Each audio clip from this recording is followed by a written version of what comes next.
Pertama, pilih keluarga atau karir? Karir. Nggak saya keluarga dong berarti. Abe selamat minggu naratai. Salam sujud keren yang melempang. Adil Katalino Bacuronin Kasaruga. Pesengat ke Jubata. Salam. Harus. Tapi ada cerita ini dan ini harus kita bongkar gitu ya. Ini buat teman-teman yang belum tahu ya. Jadi dalam masa Covid ini karena Bang Kaspinur ini Kanda ini memang orangnya workaholic, nggak bisa dia memang beliau ini pernah satu cerita. Beliau cerita itu bahwa pulang ke rumah itu dikunci pintu tengah supaya nggak keluar kemana-mana kan lagi takut Covid semua orang kan supaya akhirnya beliau diisolasi juga di kamar. Jadi kamar beliau di dapur gitu kan. Itu gimana ceritanya itu, Bang? Ya, itu kan gini. Di rumah itu kan ada cucu ya. Iya. Nah, ada cucu ini kan semuanya konsentrasi nih untuk jaga cucu ini kan. Iya. Gitu. Jadi kita kan patuh dengan protokol COVID ya. Patuh Oh. sekali. Jadi pokoknya kita pulang ke rumah itu harus cepat lepas pakaian, cepat mandi, cepat keramas. Nah, baru kita bisa bergabung lagi kan. Kan begitu memang. Nah, tapi untuk hal-hal yang sangat ini ya seperti tadi. Dia memang disiapkan kunci oleh Hyundai itu untuk pintu samping. Nah. Jadi kalaunya pergi ke kantor malah setiap pulang ke kantor atau pergi kemana pulang pulang melalui pintu samping saja katanya gitu kan. Ya, Sampai ya kamar-kamar di tengah rumah itu sudah dikuasai gitu kan. Nah, itu tidak apa-apa. jadi Simple kan. sampai separah Saya kan itu ya. saya tidak mungkin meninggalkan pekerjaan. Nah, jadi karena pekerjaan ini, apalagi ini kan tuntutan dalam masa COVID ini kan orang-orang pemerintah kan harus memang bagaimana bisa berbuat yang terbaik buat masyarakat ya. Nah, terus saya bisa membantu gubernur dalam hal bagaimana bisa memberikan kemampuan tenaga upaya, terutama yang berkaitan dengan pendapatan supaya apa yang menjadi kebijakan Bapak Gubernur itu bisa berjalan dengan baik. Ya. Ya. Nah, satu lagi nih yang mungkin harus di-sharing juga ke teman-teman nih, Bang, bahwa di tengah kesibukan ini itu Abang masih sempat coba melakukan pemberdayaan dengan teman-teman desa di Kubu sampai buat sampai buat apa itu rumah panggung, kemudian nanti dengan konsep pemberdayaan ekonomi di sana gitu ya. Itu apa Bang energinya Bang sehingga bisa memikirkan bagaimana juga bisa memajukan masyarakat. Dan jangan salah loh, beliau ini untuk propertinya di sana itu pernah ditawar oleh Crazy Rich Man dari Kalteng yaitu Parasit, tapi beliau nggak kasih. Itu kenapa Bang? Kan banyak orang itu kadang kalau ditawarin duit udah ambil aja lah gitu kan. Kenapa Bang nggak mau coba? Kan gini, tanaman itu, pohon itu, ya hutan itu sama aja posisinya dengan kita. Dia juga makhluk ciptaan Tuhan ya, makhluk ciptaan Tuhan. Nah, jadi salah satu bentuk kasih sayang itu, kasih sayang Allah kepada kita, ya itu kita harus wujudkan juga kasih sayang kita kepada sesama. Ya hutan itu sesama sebenarnya, ya. Nah, laut itu sesama sebenarnya. Tetapi Tuhan mengatakan bisa kita manfaatkan gitu kan. Yang bisa kita pelihara, yang bisa kita manfaatkan. Nah, saya itu dari situ punya apa? Dari situ saya melihat bahwa ada sesuatu yang harus kita pelihara memang melihat situasi sekarang. Gitu kan. Nah, kita tidak mungkin menyelamatkan sesuatu yang besar seperti hutan dan lain-lain. Tapi sebagai manusia makhluk sosial saya katakan apa yang bisa kita perbuat. Ya kita tidak mampu yang besar yang kecil. Ya kita mulai dari yang kecil. Nah mudah-mudahan dari yang kecil ini bisa nanti menjadi menjadi contoh, menjadi orang tertarik gitu, bersama-sama untuk membangun kembali. Ya. Harapan saya bahwa dengan adanya kita memulai di sana itu orang-orang yang memiliki lahan yang kosong, yang masih belum terpelihara itu mengikuti jejak itu. Supaya apa? Supaya kita kembali bergerak kepada penghijauan. Kita mulai bergerak dengan bagaimana bisa memenuhi buah-buahan. Saya ingat ke masa lalu saya, masa kecil saya, ya, waktu nenek saya masih hidup yang seperti itu saya gambarkan hidup di rumah panggung, gitu ya. Nah hidup di rumah panggung itu waktu kecil saya perhatikan di belakangnya itu ditanam ya pohon-pohon buah-buah dan sebagainya.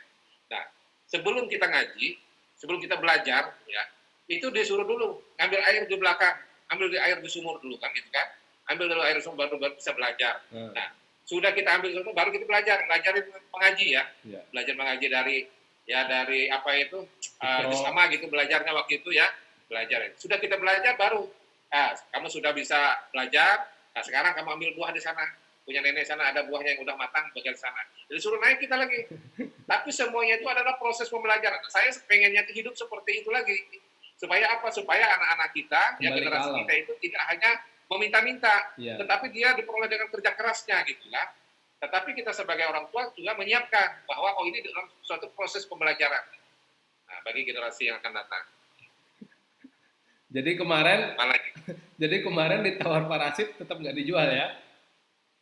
nah, masih sayang karena memang misinya itu kan untuk generasi yang ke depan ya. Kita kan untuk bagaimana kita melihat merasakannya bersama ya.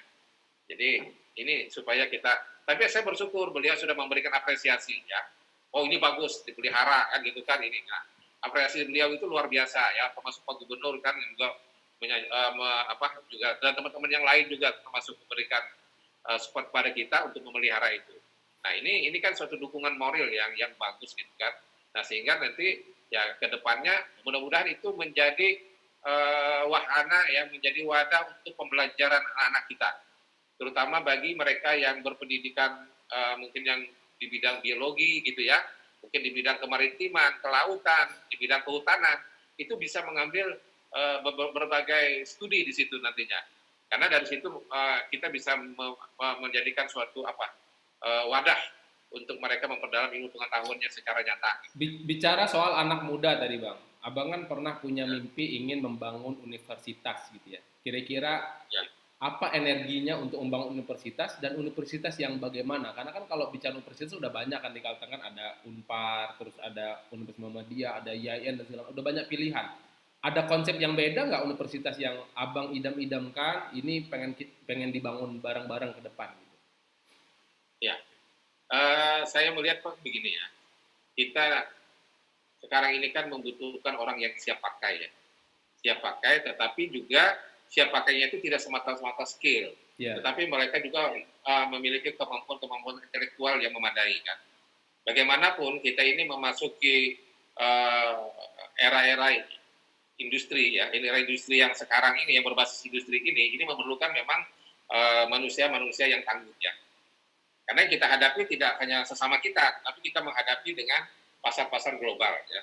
Nah, sehingga apa yang kita tawarkan, apa yang mau kita buat gitu, tentunya satu konsep yang bisa menjawab itu. Nah, di Indonesia ini sekarang membutuhkan memang orang-orang yang memiliki kompetensi skill yang sudah bisa beradaptasi dengan era industri tadi. Nah, ke depan menurut saya untuk menumbuhkan seperti itu tidak hanya terpusat di kota besar ya. Yang penting sekarang ini dimanapun bisa terbentuk ya, pendidikan itu bisa terbentuk, usaha bisa terbentuk sekalipun di pedalaman, tetapi kalau kita manage dengan cara modern, dengan bagus, dengan visi yang besar, saya punya keyakinan outputnya itu akan bisa menjawab apa yang sesuai dengan kita ya. membangun dari kampung itu kata kuncinya gitu. Ya. Ini Bang, kan orang banyak tuh ya yang kemudian kalau sudah matang jadi kepala dinas lalu kemudian sudah cukup masanya di birokrasi apalagi udah punya banyak tabungan biasanya tuh tergiur untuk lompat ke politik gitu ya. Nah, ini kan Abang sudah jadi kepala dinas sudah berapa tahun? Hampir 20 tahun bahkan kan, dimulai dari kabupaten gitu ya. Tentu sudah punya nama juga, sudah punya kapital sosial juga gitu kan. Ya minimal dari kampung halaman lah bicaranya gitu kan. Tergiur nggak masuk ke politik? Semua orang kita memang harus belajar politik ya. Kita memang harus belajar dari sisi politik. Birokrasi politik memang ada juga ya. Birokrasi politik itu penting. Ya. Karena apa? Politik itu kan dinamis. Politik itu kan cita-citanya murni untuk kemajuan satu negara ya. Tapi kalau yang bukan politik yang curang-mencurang itu bukan ya, bukan itu maksud saya. Tapi ini kan politik tujuan negara itu penting Ya. untuk kemajuan sebuah negara. Termasuk birokrasi, politik untuk kemajuan birokrasi itu penting. Nah karena penting itulah maka kita perlu belajar. Nah kalau kaitannya dengan politik praktis itu ya saya masih belum ini ya.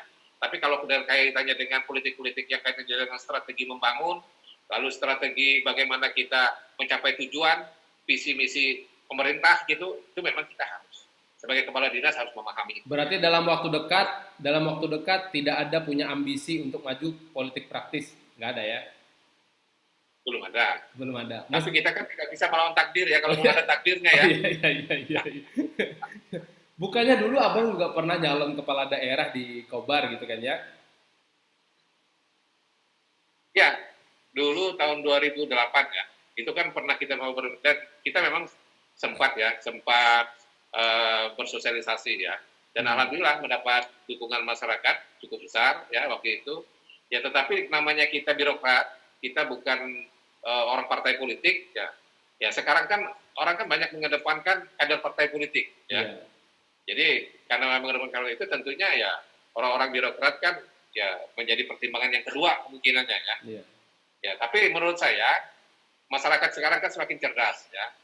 Masyarakat sekarang kan semakin memahami bagaimana berdemokrasi, bagaimana mau mencari pemimpin dan sebagainya. Ya tentunya ya mungkin juga birokrasi juga menjadi pertimbangan ya. Mata-mata birokrasi juga menjadi pertimbangan untuk bagaimana menjadi pimpinan politik ke depannya. Menurut Tapi abang yang nih, pasti, tapi melihat yang pasti Kalteng ke depan ini apa yang harusnya bisa dilakukan dan bisa dibenahi terutama bagi kita sebagai warga dan terutama juga bagi teman-teman yang sekarang terlibat di birokrasi maupun di politik, di pemerintahan, apa yang harus kita bangun untuk Kalteng ke depan gitu ya? yang pertama adalah komitmen ya. Komitmen bersama untuk memajukan Kalimantan Tengah itu penting. Ya. Nah, Komitmen. komitmennya dari mana dulu? Ya, kita sudah melihat sekarang, kita belajarlah dengan wabah COVID ini ya. Kita harus banyak belajar. Ternyata begitu rapuhnya yang selama ini kita katakan bahwa kesehatan kita baik, ya ekonomi kita baik gitu kan. Ini bukan hanya Kalteng aja, ini dunia ya. Iya, Nah, kita perlu belajar. Sesungguhnya kekuatan itu di mana? Nah, menurut saya, pemahaman saya, kekuatan itu tadi di komitmen, dan komitmen ini kembali kepada mentalitas. Ya, kekuatan mentalitas kita mentalitas yang seperti apa? Nah, mentalitas kita yang seperti apa ini tentunya kehidupan ini diterapkan dalam kehidupan kita sehari-hari. Kalau kita terbiasa dengan hidup dengan rasa syukur gitu ya, dengan rasa kebersamaan, lalu dengan disiplin dan sebagainya, saya rasa pengaruh COVID ini tidak seberapa. Tetapi karena kita sudah terlalu jauh melencengnya, lalu kompetisinya sudah terlalu jauh, banyak hal-hal yang sudah dari nilai-nilai, sehingga begitu terjadi musibah seperti ini, semuanya serba tidak terkendali ya semua. iya, Dan ini bukan hanya kita Kalimantan Tengah, dan ini seluruh dunia yang merasakan seperti ini. Nah, karena itu makanya kembali tadi kepada pembicaraan kita awal, nilai-nilai agama itu penting kita jalankan dalam kehidupan bermasyarakat, berbangsa dan bernegara. Bukan hanya beragama di agama itu aja tidak, tapi dalam hidup berbangsa, bernegara. Disiplin itu tidak hanya di agama, ya. Termasuk juga orang jujur itu tidak hanya beragama saja, di dalam menjalankan pemerintahan juga perlu itu, ya. Kalau misalnya tidak orang-orang yang tidak memiliki tidak memiliki integritas. apa kredibilitas ya gitu ya, tidak punya komitmen dalam mengelola keuangan negara, keuangan daerah, ya habis nih, bisa diproses semua. Nah, jadi bisa semuanya, karena itu peluang itu ada semuanya. Integritas itu penting. Nah, integritas itu dibentuk kan dari kehidupan bersosial, dari kehidupan beragama ya, dengan tujuan dalam proses pembelajaran tadi. Ya. Iya. Itu interaksi itu yang penting. Ya. Pernah merasa ini nggak bang? Kalau misalnya kan abang sebagai ini ya sebagai the first man yang kemudian ada di Badan Pendapatan Daerah kan, yang salah satu tugasnya adalah bagaimana kemudian bisa memastikan pendapatan APBD ini semakin hari jauh lebih baik, makin tahun makin meningkat gitu ya. Dan itu juga tercapai dalam beberapa tahun terakhir gitu kan. Tapi kalau kemudian dalam pengelolaan dan belanjanya ini misalnya ada hal-hal yang kemudian misalnya menurut abang kurang kurang apa kurang pas gitu, abang ngerasa dongkol nggak? Ini gue yang cari duit kok dihabisin nggak bener gitu ya? Pernah ngerasa gitu nggak? Ya ini ya, organisasi ini kan besar ya, Iya, sisi pemerintah ini kan besar. Tentunya kan banyak pemikiran ya, banyak pemikiran, sudah itu banyak juga yang membuat program, dituangkan dalam program, juga termasuk juga dalam mewujudkan visi dan misi. Memang tidak semua gagasan-gagasan itu searah dengan pemikiran-pemikiran kita. Tetapi paling tidak bahwa dengan kita memahami ya, dengan kita memahami bahwa ini adalah uang rakyat ya yang kita kelola, lalu penggunaannya kembali kepada rakyat, apalagi kita di situ bisa terukur iya, dan terkendali gitu ya. Untuk kepentingan apa sesungguhnya kan gitu. Untuk kepentingan apa? Apakah ini betul memang untuk kepentingan rakyat ya, untuk kepentingan masyarakat. Nah, ini. Nah, dari situ kita mengukurnya. Kalau persentasenya bahwa memang cita-citanya untuk kepentingan itu ya saya yakin ya semua orang akan menerima gitu ya. Nah, yang tidak orang bisa menerima itu sengaja kita bikin ya kegiatan-kegiatan atau program-program yang tidak jelas arahnya, tidak jelas tujuannya. Ya. Makanya di situ ada tim yang berlapis gitu kan, tim yang bermacam dari tingkatan satuan perangkat daerahnya, SKPD-nya, sudah itu ada tim anggarannya, dibahas lagi bersama-sama dengan DPR. Nah, untuk untuk menyamakan persepsi program dan sebagainya itulah. Nah, di situ untuk meminimalisasi adanya optimalisasi di dalam hal penggunaan keuangan daerah tadi. Iya, jadi nggak ada itu ya. Yang penting kita harus memahami bahwa kita semua kerjasama gitu bang ya. Ya. Oke bang, biasanya di penonton channel Agus ini, kalau kita mau akhiri sesi podcast, biasanya ada pertanyaan gitu ya, ada beberapa pertanyaan yang abang harus jawab cepat gitu ya. Ini pilihan ganda dan sederhana gitu ya. Abang harus harus cepat menjawabnya, waktunya 3 detik gitu ya. Pertama, pilih keluarga atau karir? Karir. Enggak, saya keluarga dong berarti. Kenapa pilih karir bang? Harus digali nih. Karir itu kan menentukan kehidupan keluarga juga. Oh iya, siap. Iya. Karir itu kan bukan berarti kan tidak terukur. Karir itu terukur juga, ya kan? Sekarang gini, karir kan sudah membatasi nih, waktu kerja kita itu jam 7 sampai dengan jam 3 dan 4 gitu kan? Iya. Nah, saya katakan tadi kita punya waktu 24 jam, ya. 24 jam. Nah, kalau dari jam 7 sampai jam 3 itu berapa jam gunanya? Coba. 8 jam ya? 8 jam. Nah, kan masih banyak waktu kan untuk memanage keluarga. Tapi kan abang biasanya malam ke kantor lagi kan? Kalau saya mengejar keluarga dulu, berarti kan saya boleh nggak kerja, gitu kan? Mikir keluarga aja terus kan? Oke, siap. Oke, yang kedua, abang ini kan sudah lama banget meninggalkan kampung halaman ya. Jadi pertanyaannya begini, pilih kampung halaman atau tanah rantau? Karena udah lama nih meninggalkan Kumai juga. Saya pilih tanah rantau. Tanah rantau. Kenapa? Tetapi saya tetap ingat kampung halaman. Oh iya. Iya. Apa tuh? Filosofisnya apa tuh? Karena tanah rantau itu bagian keluarga saya juga. Oh siap. Iya, itu kan keluarga. Makanya saya banyak teman, banyak ini. Ini karena saya menempatkan bahwa tanah rantau itu bagian keluarga saya. Nah, sehingga apa yang menjadi ini, ya saya bawa juga. Pengalaman di ini, tempat ini, dimanapun saya bawa. Gitu. Karena saya sering pindah-pindah tugas.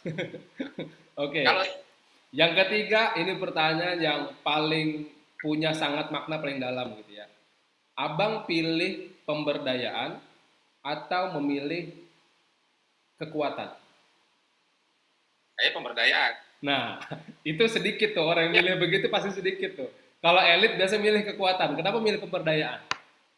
Nah, saya tadi kan sudah katakan, yang saya kelola ini adalah uang rakyat, ya. Siap. Uang rakyat ini kan saya himpun dari uang kecil-kecil dari 1.000, 2.000, 3.000, 100.000 dan sebagainya menjadi sekian triliun yang saya kelolakan gitu kan? Iya. Yang dalam pengelolaan pemerintah ini kan, ini kan berarti kan dari yang kecil saya berdayakan ini kan. Jadi bukan kucuran uang dari besar dari sana, nggak ada. Saya terbiasa menghimpun dari yang kecil menjadi hal yang besar. Jadi ini menjadi pemberdayaan, sama saya di kampung juga begitu. Saya memang akses saya ke ini agak-agak kurang, tetapi bagi saya bermasyarakat penting. Ya. Oke. Bagi saya bermasyarakat penting. Oke, jadi inilah teman-teman Haji Kaspinor gitu ya, SEMSI bukan salah satu ya, tapi memang orang pertama yang kemudian berada pada garis paling depan dalam memastikan APBD Kalteng itu setiap tahunnya itu bisa lebih baik, dan kita malam ini sudah mengorek-ngorek sisi yang paling dalam yang belum pernah dibicarakan dimanapun gitu ya. Jadi kita sampai ulas tuh hal yang paling dasar. Oke bang, untuk closing yang terakhir apa pesan abang untuk teman-teman yang nonton ini, terutama untuk teman-teman muda gitu ya, yang hari ini mungkin mahasiswa, mungkin dia nggak bisa ke kampus, atau buat orang-orang yang hari ini kerja di UMKM yang terdampak banget gitu ya, bahkan sampai pendapatannya bisa menurun gitu ya, di antara anomali di mana mereka memilih untuk menyerah atau kemudian untuk tetap semangat maju. Apa pesan abang untuk orang-orang yang demikian untuk Kalimantan Tengah tentunya? Ya, kalau kita bekerja ya berdasarkan dengan jiwa yang tulus ya, tidak ada rasa capek, tidak ada rasa lelah ya. Karena lelah itu sebenarnya ada sesuatu yang membuat kita terpaksa. Nah, tapi kalau dasarnya tulus, Kita bekerja mau siang, mau malam, mau subuh, ya biasa aja. Ya, biasa saja. Dan kita bekerja tidak merasa diawasi.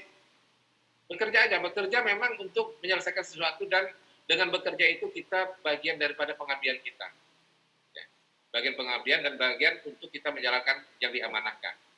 Nah, mengenai itu nanti tercapainya seperti apa, ya biarkan saja, jangan kita yang menilai. Jadi biarkan orang merasakan. Kita tidak usah jadi yang penilai, nggak usah. Ya, jadi biarkan kita bekerja saja.